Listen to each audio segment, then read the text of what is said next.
मेरा मानना है कि ये हमारे गठबंधन का सरकार था और गठबंधन का सरकार ही रहेगा। बीजेपी का मुख्यमंत्री हुआ है, लेकिन सरकार बीजेपी, जनता दल यू और हमारा बाकी सारे गठबंधन का सरकार ही है। तो मेरा नहीं लगता है कि हमें इसको बीजेपी सरकार बोलना सही है, ये एनडीए का सरकार है। सब पार्लियामेंट में स्पेशल सेशन पास में होने बिल और डिलिमिटेशन पे चर्चा होगा, कैसे देखते हैं? देखिए, कांग्रेस पार्टी का चिदम्बरम ने प्रेस कॉन्फ्रेंस करके बोला तमिलनाडु वगैरह में ये लॉस होगा। देखिए, ये कानून पूरा एक कंसल्टेशन का आधार में बनाया गया है। संसद में पूरा डिबेट होगा। आपका जो भी सुझाव है आप संसद में बोल भी पाएगा और संसद में इसका ऊपर आप चर्चा भी कर सकते हो। लेकिन मूल जो बातें हैं कि हमारे माताओं के लिए, हमारा बहनों के लिए आरक्षण बहुत साल हो गया, लेकिन हम इस विषय में अभी तक एक निष्कर्ष जो कंक्लूजन तक अभी तक हम लोग नहीं पहुंचा। यही हमारे पास एक अच्छा मौका है कि ये विषय को कंक्लूड किया जाए, माता को आरक्षण दिया जाए, बहनों को आरक्षण दिया जाए। लेकिन किसको कितना मिलेगा, कम ज़्यादा, इसके बारे में आप संसद में खोल के चर्चा कर सकता है, कोई इसमें आपत्ति नहीं है।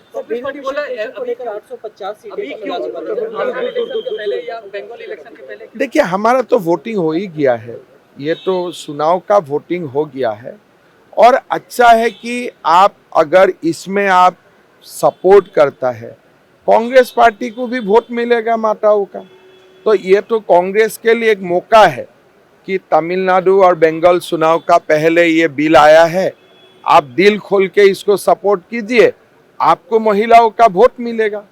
डिलिमिटेशन के माध्यम से 850 सीटें पार्लियामेंट्री 850 सीटें की जाने की बात की जा रही है, वही यूनियन टेरिटरी को लेकर 35 सीटें वहां पे दी जाने की बात की जा रही है। अब क्या कहेंगे? देखिए, मैं डिलिमिटेशन का जो भी डिटेल्स है वो तो पार्लियामेंट में चर्चा होगा, लेकिन जो इसमें मुद्दा है महिलाओं के लिए आरक्षण, तो हमारा ध्यान महिलाओं में रहना चाहिए, डिलिमिटेशन तक नहीं चला जाना चाहिए। मूल मुद्दा क्या है कि महिलाओं को 33% आरक्षण मिलेगा। ये जो अपोजिशन है, ये लोग इश्यू को डिलिमिटेशन तक ले जाना चाहते हैं, लेकिन मेन मुद्दा जो है कि भारत का महिलाओं को 33% ये कानून का जरिए मिलेगा, यही मूल मुद्दा है। पवन खेरा का एक सप्ताह का जो बेल था उसको सुप्रीम कोर्ट ने कैंसिल कर दिया, कैसे? देखिए, मैं भी फ्लाइट में था, मुझे भी अभी मालूम हुआ है। ट्रांजिट बेल एक्चुअली मेरा हिसाब से तेलंगाना कोर्ट नहीं दे सकता है, बिकॉज वो तेलंगाना का ना रेसिडेंट है ना क्या है। जो भी है, असम गवर्नमेंट ने इसको सुप्रीम कोर्ट तक लेके गया, सुप्रीम कोर्ट ने स्टे किया है, कानून अपना रास्ता लेगा। सर, राहुल गांधी बोला है कि इस मैटर में इन्वेस्टिगेशन होना चाहिए, जो आरोप पवन देखिए, खेरा ने लगाया। ऐसा 10 आरोप अगर मैं राहुल गांधी का ऊपर लगा दो, क्या राहुल गांधी यही बात बोलेगा?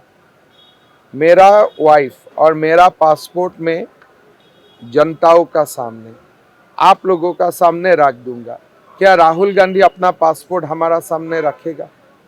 क्या राहुल गांधी देश को बताएगा वो कितना कितना देश में जाते हैं? तो राहुल गांधी को हर सलन ये बात बोलने का पहले याद रखना चाहिए कि वो भगवान नहीं है। आप जो बात पूछेगा वो बात मैं भी आपको पूछने का अधिकार है। तो ये बात ये नहीं हो सकता कि आप बोलेगा और मैं नहीं बोलूँगा।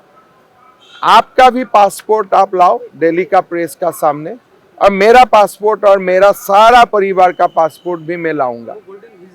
अरे, उनका पास क्या क्या वीसा है कौन मालूम है? मैं तो एक बात में बोला कि मेरा पास और मेरा परिवार का पास कोई गोल्डन वीसा नहीं है, सीधा बात। लेकिन उनका पासपोर्ट हम देखें तब मुझे मालूम पड़ेगा वो कहाँ कहाँ गया है। सर, आप नेता जैसे ईडी का रेड हुआ है चंडीगढ़ में, वो तो समय कहाँ मेरा मैं इतना पूरा मैं आया छोटा प्रदेश से, ये दुनिया का खबर मेरा पास कैसे रहेगा? क्या हाँ, हाँ। जगन्नाथ जी का दर्शन नहीं नहीं, खाली दर्शन करना है, गुवाहाटी लौटना है। काल से मेरा सभा है। आज महाप्रभु का दर्शन लेना है और वहाँ पास गुवाहाटी जाना है। 5 साल के बाद राहुल जी जा रहे हैं वहाँ पे कैंपेन करने के लिए, राहुल गांधी। क्या आप लोग राहुल का बात इतना पूछते हो यार? सर पश्चिम बंगाल के मुख्यमंत्री पागल आदमी है, क्यों पूछते हो? पश्चिम बंगाल के मुख्यमंत्री का एक स्टेटमेंट आया जिसमें उन्होंने कहा है कि असम में सबसे ज्यादा वोट इस बार हुआ है। इसके बाद भारतीय जनता पार्टी उसी तरीके से बाहरी लोगों को लाकर पश्चिम बंगाल में वोट करवाना चाहती है। देखिए, ये बाहरी लोगों का मतलब क्या है मेरा दिमाग में आते नहीं है। कौन सा मैकेनिज्म है कि रेल, तमाम भारतीय रेल भी अगर आप लगा देते हो, क्या आप 1 करोड़ लोगों को ले जा सकते हो? एक थोड़ा दिमाग का हिसाब करो ना। आप एक रेल में कितना लोग आएगा? पूरा देश का रेल भी लगा दो तो कितना जाएगा? तो ये जो एक्चुअली जो नर्वस होता है लोग, तब अनप शनप बोलते हैं। नहीं तो क्या, हमारा मान लो असम में 2 करोड़ वोट हुए हैं, लास्ट टाइम से 20 लाख ज्यादा वोट हुआ है। 20 लाख लोग क्या रेल से जा सकता है ऐसे बाहरी? और फिर रेल से जाएगा, खाना खिलाएगा, फिर वहां पास भी आएगा और आप लोगों का कोई कैमरा इसको पकड़ भी नहीं पाएगा। तो ये जब लोग एकदम मतलब पूरा से पूरा नर्वस हो जाता है, तब ऐसे अनाप शनाप बात बोलते हैं। सर 2024 निर्वाचन में आप जब उड़ीसा में कैंपिंग कर रहे थे तो जगन्नाथ जी का जो रत्न भंडार एक इशू था, अभी देखिए, मेरा कुछ भी मालूम नहीं, तो मैं तो अपना चुनाव में, खुला गया है नया देखो मेरा तो इतना ही मैं जानता हूँ, बीजेपी जो भी वादा किया है पूरा करेगा। और हमारा मुख्यमंत्री जी काम कर रहे धमाधूम, बहुत अच्छा काम होगा। बाकी डिटेल्स अभी 2-3 महीना मैं भी नहीं रखा हूँ, मैं भी असम में ही व्यस्त था। पहला बार मैं बाहर निकल के आया हूँ। बन जाएगा सरकार, सीट का बारे में मैं नहीं बोलूँगा, आराम से सरकार बन जाएगा।